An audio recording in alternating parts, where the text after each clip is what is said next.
mangawur-wurahan tenganing ngajurit komakuru kongso tetek kaya putula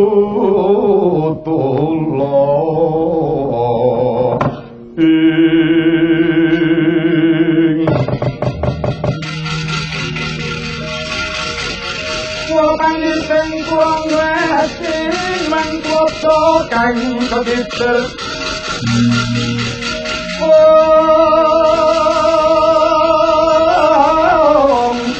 terkata ingkang terkata ingkang drojo banyu sepi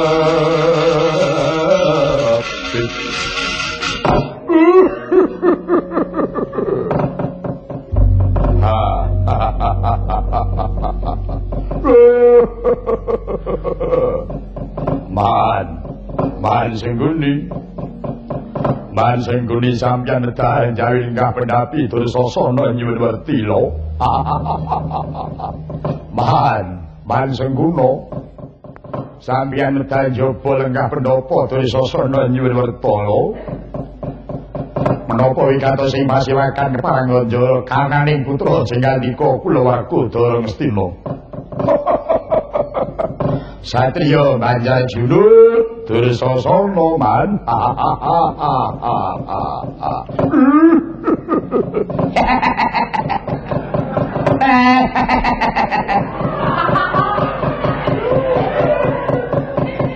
Manarya nyadong werta wae.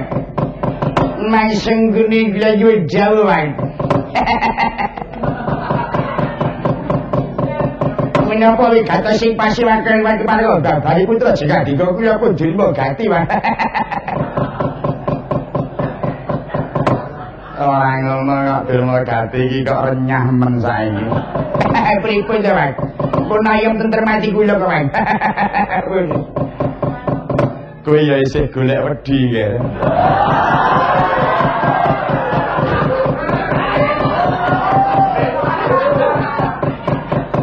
Pagastipun pamati bakula mriko nganggur. Rekanipun nggih kala masa nggih dodol basa antik-antik niku. Iya nggih. Upama kowe sapa kali ya cocok karo wandamu. Jadi. Menyapa paman ngersakaken lampu kula, Pak. Iya ngerti ya waktu mangga tak ninjil kahananmu ya nggih. Ambak wujude kaya ngono kok bojone ayune ora jamak. Ya pripun to, Pak? Nek mboten golek pengayung lak dipunake paing, Pak. Iya. Penakno dhisik ya nggih, Men. Pak, anu rokoke, Man, rokoke.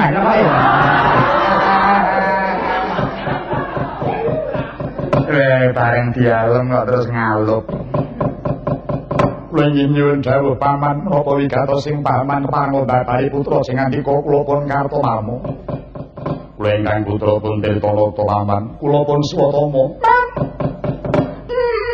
Menawi kados pundi anggen kula tomet pun pernah napa dereng, Man? Menawi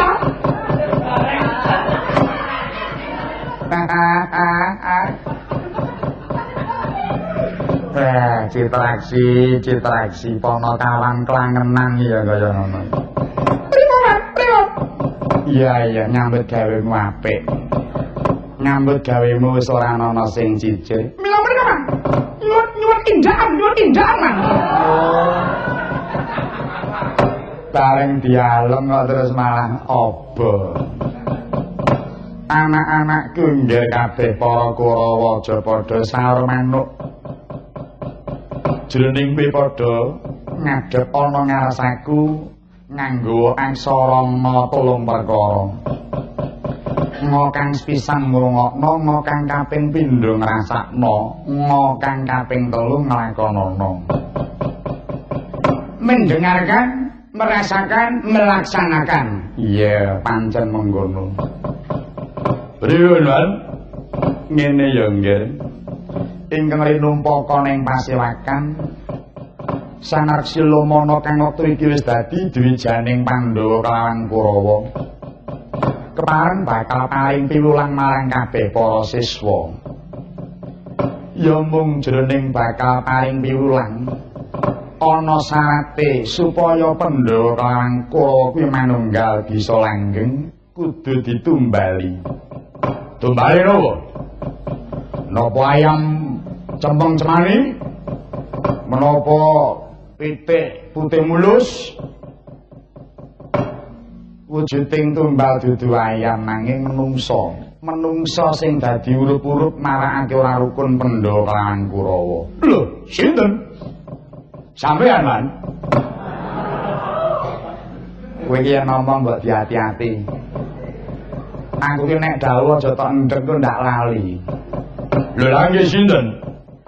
Manungsa kang dadi urup-urup ki mung wong loro, siji Kresna, loro Semar. Ya mung kuwi sing dadi urup-urup. Mula Kresna kelawan Semar kudu dipateni luwih dhisik. Marga yen wong loro kuwi ora mati ora bakal bisa langgeng manunggaling Pandhawa lan Kurawa.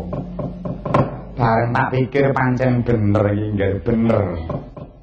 Kresna Semar dadi wisa iki pancen bener. Buktine nggih. Kresna karo Semar gelem melu Pandhawa. Ning sebab apa kok Kresna karo Semar moh melu Kurawa? Kresna karo Semar bisa momong Pandhawa. Kenapa kok Kresna karo Semar moh momong Kurawa? Nitik sapa iku wis genah yen dheweke dadi urup-urup marakake ora rukun. Nyuwun pangapunten nggih, Man. Kula badhe matur ning mbok menawi atur kula menika mangke beda kaliyan sabdanipun paman. Tumraping Dresasana urip ten alam sing pun merdika. Beda penemu niku nggih kena. Waton bedaning penemu wau ampun nganti ngobak-obak ketentremaning liyan. Iya, arep matur apa? Pamanggih kula yen sampeyan iku benerke sabdaning Lumana, nggih guru sampeyan iku Kresna Semar kudu dipateni. Sampeyan benerke niku kanggoning Dresasana malah luput. Lho, tak luput dasarmu apa? Lah nggih. Kakang Kresna, Kakang Semar gelem melu Pandhawa sebab napa kok mboten purun melu Kurawa? Kudune sing mawas diri niku malah Kurawane niku. Kakang Kresna niku bodho ora bodho Wisnune. Semar niku wong cilik ning ora cilik sangiwane semaya. Ambak mung sak melu ditonton sing diloni. Mila padha gelem melu ten Pandhawa sabab nyatane kabeh pun ngakoni yen Pandhawa lima niku apik kabeh, ampuh kabeh, sekti kabeh, tur murah kabeh niku Pandhawa. Buktine napa? Wong sak negara Ngamarta ora padha mintak-mintakake kuwi klambine apa, kulite apa, agamane apa, sukune apa, budayane apa. Kabeh pun padha nunggal tekad jiwa teng jiwaning Pandhawa lima. Maka pun ngakoni dayaning Pandhawa, ngakoni ampuhing Pandhawa. Mula nggih boten aneh yen ngomah-ngomah laladan Ngamarta kabeh padha nganggo simbol Pandhawa. Boten enten kok jero omah simbol Sengkuni niku boten enten lho. Sabab saka pun ngakoni termampuing Pandhawa balik sakniki kudu mirtani ten awake dhewe. Kurawa kudu nonton dirine dhewe. Cobi, sakniki mangitung Man. Kurawa niku sing apik sing pundi mampikir. Dewi. Tiyang sepuh ngendikaken asma Kinarya Japa. Kakang kula niku mawon asmane Prabu Duryudana. Dur niku Goro, Dana niku Weweh. Jarak menahe jebule Goro. Lho niku kakang kula dhewe. Mung janji tok ning ora nyata. Niku kakang kula dhewe niku. Duwe adi jenenge Kartomarma, Kartosugih marma dhewe. Sugihe dienggo dhewe.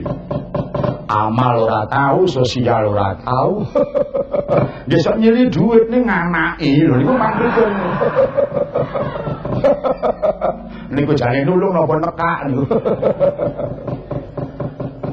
Paling baik nama saya. Oh, kowe ya saya letek.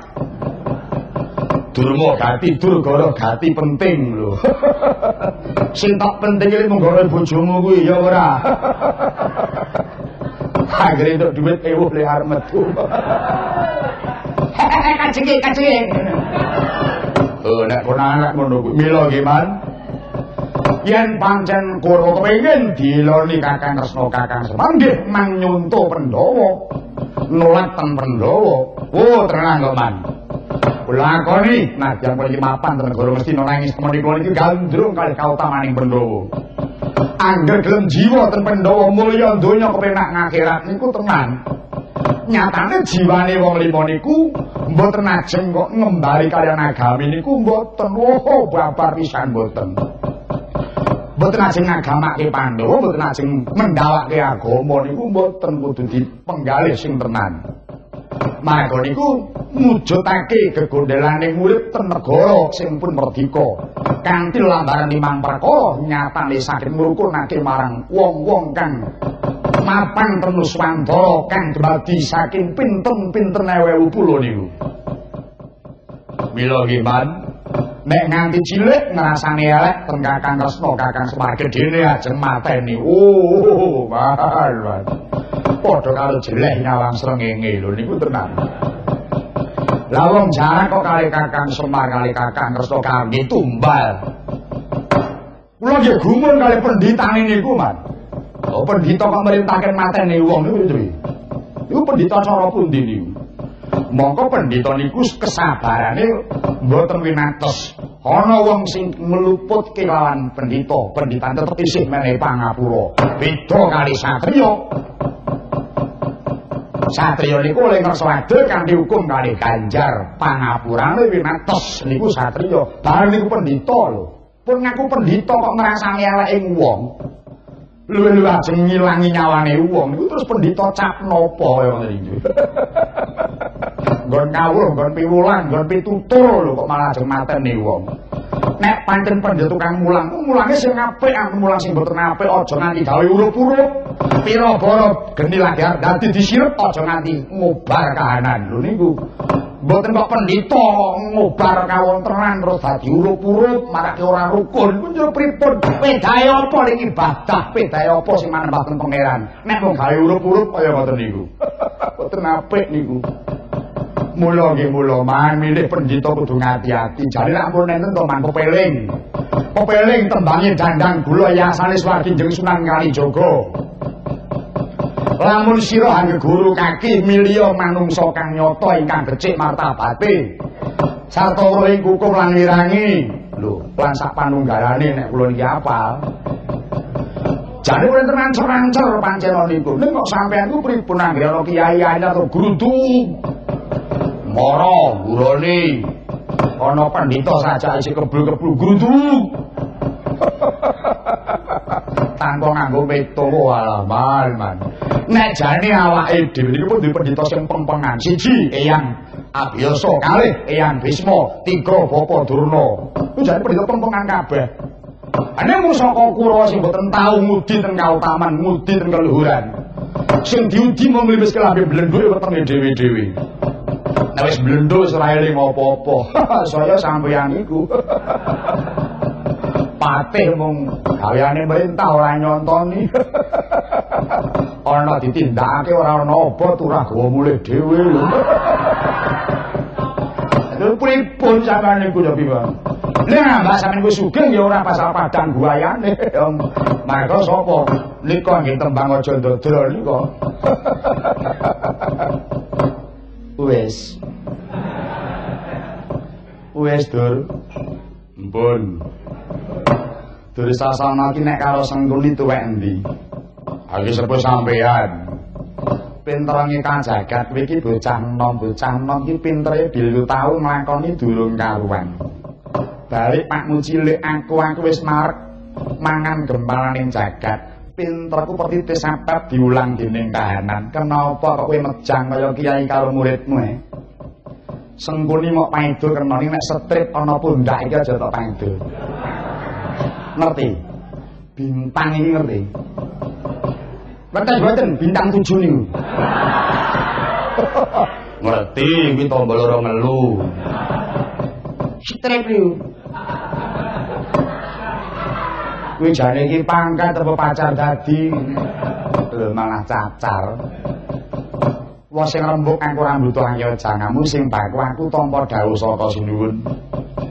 bareng sinuwun Mandura mireng tresna arep disirnakake sinuwun Mandura muring jengkar sapa ing pasewakan dawuh Sang Resi Lumana kowe sakadang kinen nututi Prabu Baladewa yen gelem di areh-areh bisa milih ewadine yen pancen nata Mandra megugur mertuaton ndacah gelar bondan tanpa ratu kudu disirnakake lah saya milih jarang kok kali Kyai Madura man ajeng tanding kali Kakang Baladewa ku sing digawe menang mawon apa to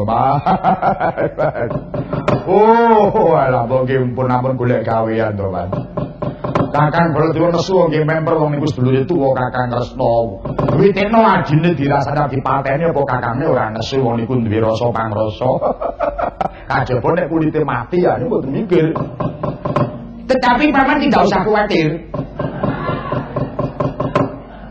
sinuwun Baladewa niku tanganku lho men saestu niku Bondo percaya kali kula mengke kula sing ajeng nyirenake Prabu Baladewa niku oh alah derma gati sumbar kaya gelem dilakosi abang kowe kok nyumbari Kakang Baladewa mongso menang karo bojomu nyewedi lho ini ora dia kapiran ya wis damar mancung cinupet bakune ayo padha mangkat nang omah ya apa mangkat sithik uga mangkat pokoke lah iya Swatama nuwun wonten dawuh para mertua njaba kados pundi mertua njaba njai wonten menapa kowe ya edan ngono sajae ketahe rombongan ning kok ora akur Kartomama wae nggih kados pundi paman para mertua njaba perintahna kaya saben paramata pasuwanan tansah nembah kang piniji Kartomarma sigra medal undang wadya pala mangku rumah kang para wadya hanampi dawuh ira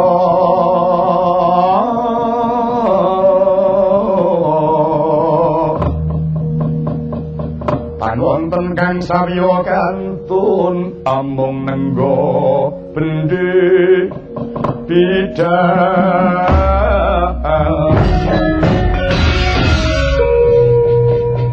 mung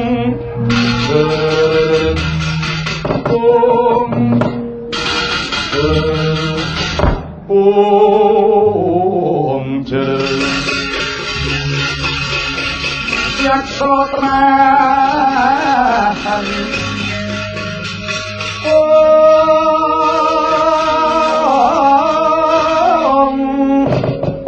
kula sirmanaut yetno sang napat mojo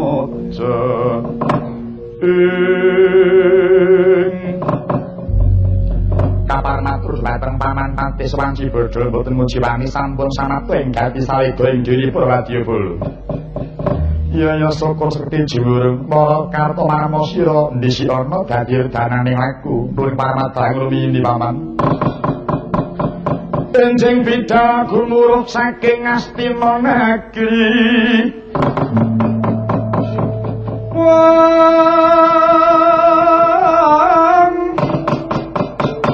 Ingkang pakaswa Prabu sananira saya wetalira saka ing cwalaniti arsana dangi jagat mungop aning sapucak ing wukir merapat pang sumirat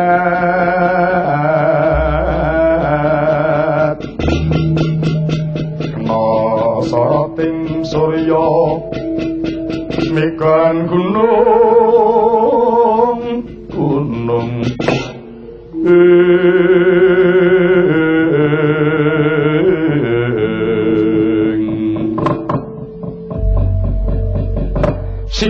bidal para Kurawa datang kang tulangan Tisrati Kyai Denta Prakoso. Bidaleng prawatya samya mirane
Swaraning wadya kang lumampah kumpul sajuru-juru hatata tanjaro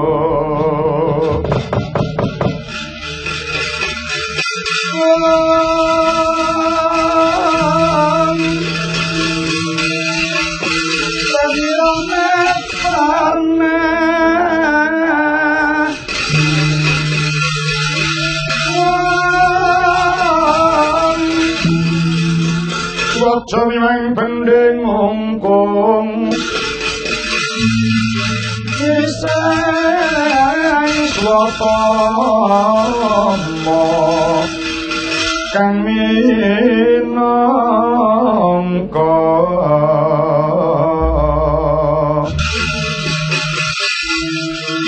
Sujud ing pawadya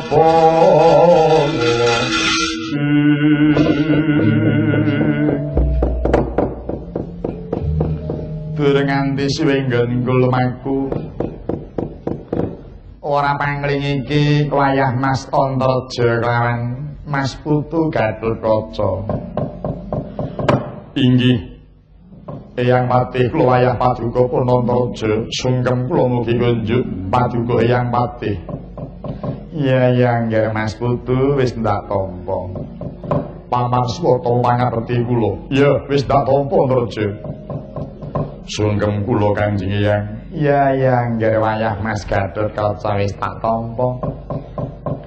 Paman Swatama pangerti kula. Ya, tetuka wis tak tampa. Apa sawetara suwe nggih Antareja karo adimu mapan ana ing ladang Astina kene? Inggih. Sawetawis Eyang anggen kula mapan wonten ing mriki ing pangajap kula badhe sowan kula Prabu Duryudana. Wigatine apa nggih?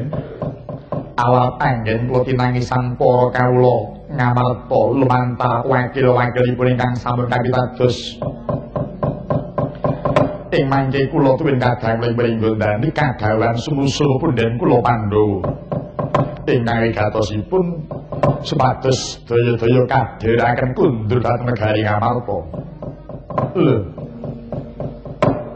Mokal menawa sira kulup ora ngerti menawa dina iki pepundhen Pandhawa lagi suwita marang Sang Prembanan Reksilomana kang wis dinanggep minangka dadi gurune. Mawanti-wanti dawuh timbalaning anak Prabu Duryudana jroning Pandhawa mapan ing Praja Ngastina aja ta lamak manungsa tawon kumbang kinden jaring ora kena ketemu kelawan pepundhen Pandhawa. Kula inggih awat nampi jibahan saking negari Ngamarta awit menawi ngantos kula wangsul boten ndherekaken pundhen Pandhawa. Dipun lokaken kula sipating mudha ingkang kirang ngreh tanggal jawab kula. Ingkang menika Eyang kepareng tetep badhe kula suwun wangsul pundhen kula Pandhawa. Sampun ngantos kedayon anggenipun makempal kaliyan para Kurawa. Lho. Apa panarasanmu Kurawa iki mesti elek? Adat lupya ingkang sampun uger pundhen ing Praja Ngastina dipun budidaya lenanipun. Mila Eyang kula nyuwun tulung keparing nglarapaken pun Antareja sowan Prabu Duryudana. Ora kena. Sapa wae ora kena ngambah nyang Ngastina. Yen nganti ganggu gawe marang Pandhawa apa Kurawa kuwi tetep dadi mungsuh ing negara Ngastina. Kasa wangsulipun yen to pancen Kurawa menika ngedahaken beteng badhe nglumpati betengipun. Dalem jagal lebet badhe kula ceguri jagangipun. Lho, tesih. Kowe iki yang namung mris slamete wele. Maka ngerti aku tekel ora ijen lho. Iki aku nggawa Kurawa komplit, kula boten ajrih. Langkung ajrih para kawula Ngamarta kanthi nimbang para Kurawa. nek ngono pancen jarak perkara kowe. Ora kena tak atur mong aku sing duwe bawah. Swatama ayahmu kuwi nggih mangsa bodho. Migunjang kanjeng langit kelap-kelap katon. Lurikin panging pamawet kandung. Sabarang kapur. Antaja aja mentang kaya gendhewa malang kaya ndro. Gelem semingkir apa ya ora? Aku bakal bali marang Praja Waton wis nderek pundhen Pandhawa. Tak gawe sayembara apa sayembarane? Yen cilik padha karo katibayanku gedhe bisa nglangkai bangkene Swatama. Sembada bakal mboyong tanpa Pandhawa. Kamu tak kinepat. Dodo pang maring banget. Kumoto paton ning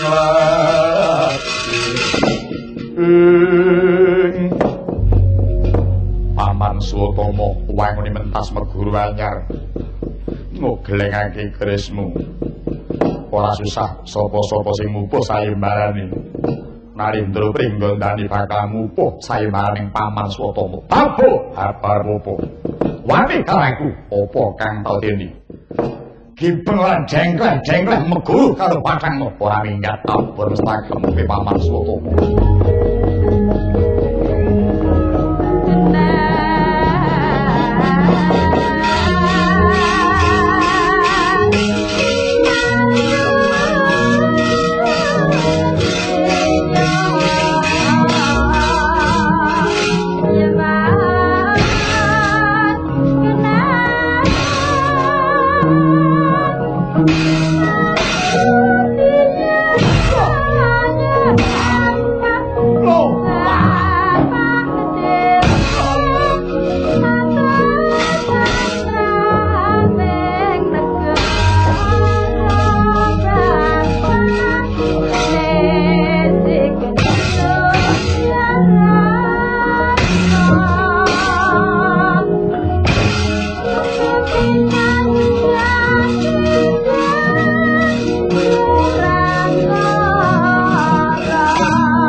kowe ya.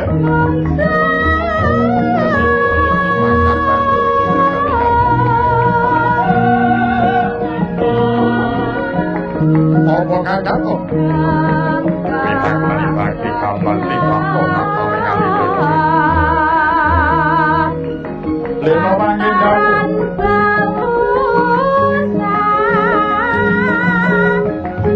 Kok bende kelakon. Cak wae bocah mriko ndani.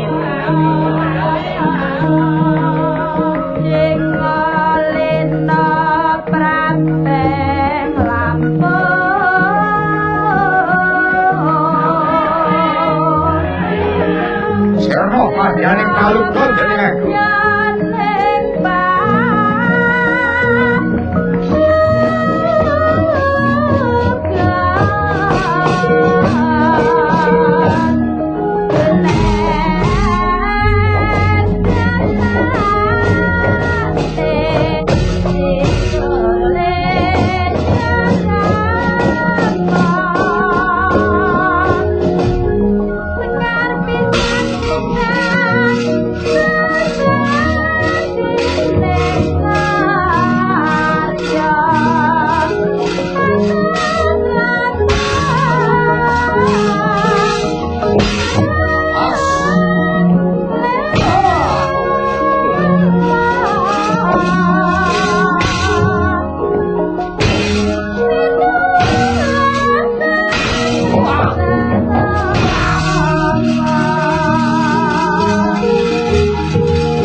Man. Manario. Iso dawuh ora iso nglakoni. Meling manti-manti yang Kurawa le kowe ngotelu kudu dienggo. Ngrungokno, ngrasakno, nglakonana ning aja ngantuk. Lah kok malah sampean pun ketok tele-tele te. Mandeke nggon le aja te. Lah nggih. Tele-tele te. Ora iso omong ya aja omong. Lho niku enten apa kok bunjut kabeh niku kan? Diremuk waris kok le. Sing ngremuk sinten? Iki mau aku nonton perange Suwatama tanding karo Gatotkaca. Wah, nyenengke. Upama Suwatama kalah mempro Gatotkaca iki ya trajange kaya ngomong. Tanpa nganggo gaman si Gatotkaca mongko Suwatama nggawa bindi. Tempilinge Gatotkaca iki malah cemengklang suarane. Lah wong awak sarwa wesi kok dibindi iki rak padha karo dipandhi. Suwatama kalah. Kapan kok ora kalah iki kapan? Wong kangger maju kalah lho kok nekat wae. Wis tak kandhani eling lho Mok, kowe iki wis kerep kalah. Kowe aja ngamuk, aja nekat, margo nek wong iki yen kalah ki adate mesti kaya diobong. Dielingi bola-bali malah nekat, iki kalah meneh Suwatama. Kawon kalah, genti Kartomarma maju. Kartomarma ditandangi karo Antareja disambi linggih kok wis perat cangkeme Kartomarma. Apa karo prajurit kon brondong gaman. Wah wis mimis iki kaya udan. Ewadene ora iso mbucikke kulite Antareja. Kartomarma mundur genti aku karepku arep ngawe kowe. Ora ngerti Antareja iki wis ana ning mburiku.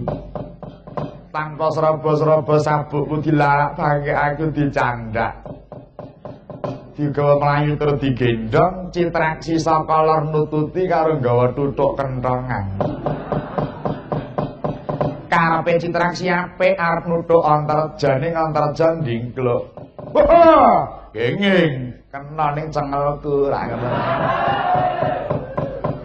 Praspers ora kena Antareja iki jere kena gundulku wae. Arek Antareja sing gendong kesel iki aku disalahke ngisor. Lenggah iki nggih Mbah. Aku ya dipijeti lengenku karo aku disayang Antareja. Dengaren kok putuku kok ngesun aku. Suwun. Lah kok Citraksi iki nuthuk ora mandeg. Ngerti aku didokok ngisor iki malah saya mempeng le nuthuk.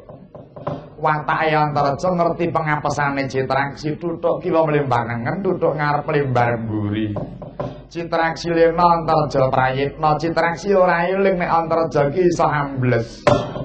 Terus arek sing entek-entekan mongko li ancang-ancang ki sak kayange kene.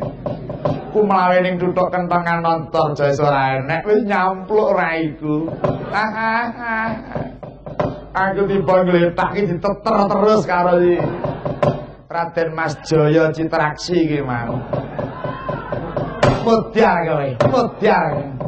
Bareng aku jenggelek iki cipta Citraksi terus kandhang. Lho, lah kok lek ngene ya ya.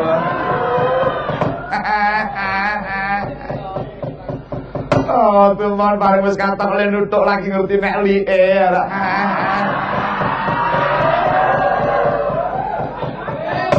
Pancen dirampok wong tenan kok. Nuthuk iki ora iso milih ki waris apa dudu kok nekat. Bola-bali murid tukung ya ngono kuwi kok. Wong tukung ku gendeng kok. Lah iya. Terus pripun? Saiki nek orang kowe sing maju mongso menang.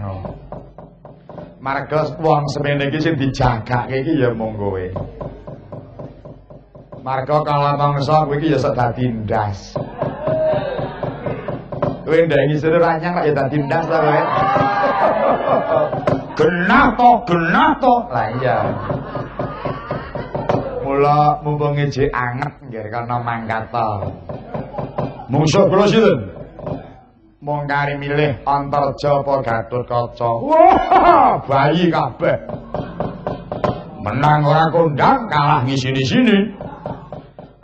Lah witekno wong anak ya mung cah loro kuwi kok kowe milih sapa? Nek kira-kira mboten gebak ampun pang tanding iki, Wan. Kowe wani karo Antarja, wani mawon. Karo Gatotkaca, wani mawon. Kowe ya alon-alon wae bocah iki. Isih sore kok bengak-bengok. Yen pancen wani wis kana maju. Aja nganti kowe medal sumbi tandang ana Antarja. Nggih. Antarja iki bayi wingi sore. Nggih. Ora pun kandha kali sampeyan nek Antarja iku cah apik atine lho. Bocah ngerti tentang tata krama, ngerti nyawatake kasusilan, ampun nganti dijarak. Kowe iki piye tak terus? Omongmu kok esuk dhewe sore tempe malah dadi ngoten. Oh iya ya, kewalik niku. Ning kowe wani.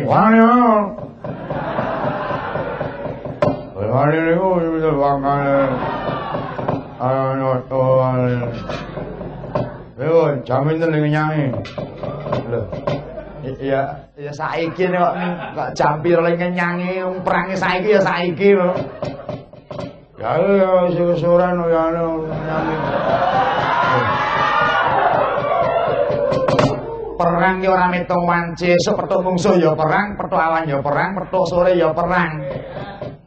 Ayo ora duga ngene ora. Lho, wani ora? Nek pancen wani meneng tak tantang nggih.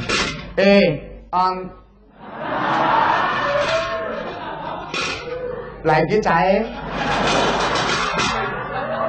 Gila cahe. Age mang nyami dhewe.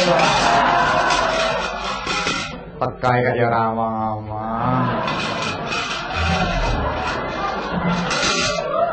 Sikilku ya benenteng kaya. Hei. Sengguni dalam. Rene. Dadi apa? Awakku. Teko ya ora omong-omong. Sengguni dalem Pak Guru. Kowe ndengi dibiji pira? 8. Oh, Pak Guru. Wah, apik bijine apik. Dalem Pak Guru. Jawa Tengah ki ibu kotane ngendi? Jawa Tengah ibu kota Semarang. Bener.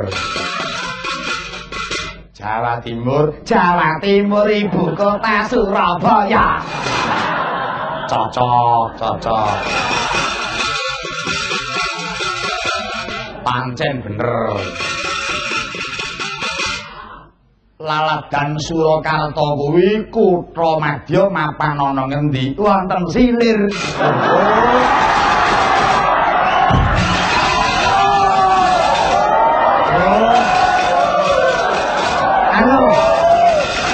Iki piye? Anu. Nyuwun pangapunten klintu Pak Guru. Wah, wis. Wah, ora patuk.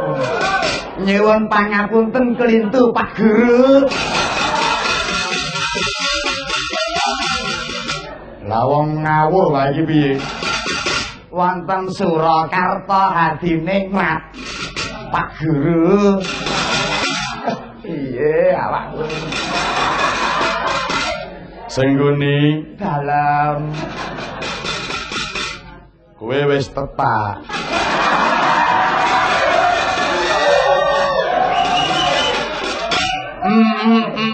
Pun delok aja.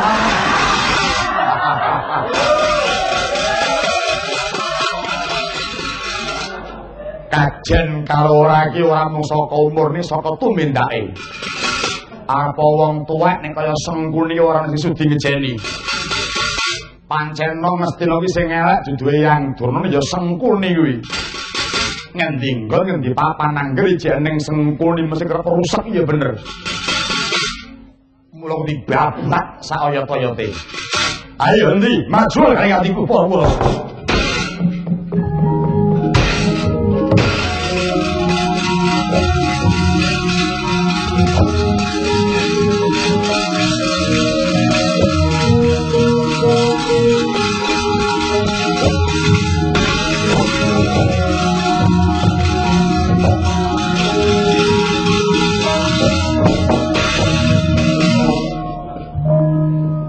Sengguni wonten menapa penemban?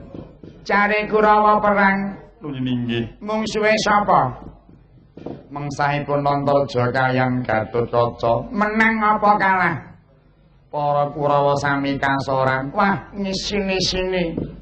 Murite Lumana perang ngono kok kalah. Mundur tak tontone diapure kaya ngapa bocahe nyemanggaken.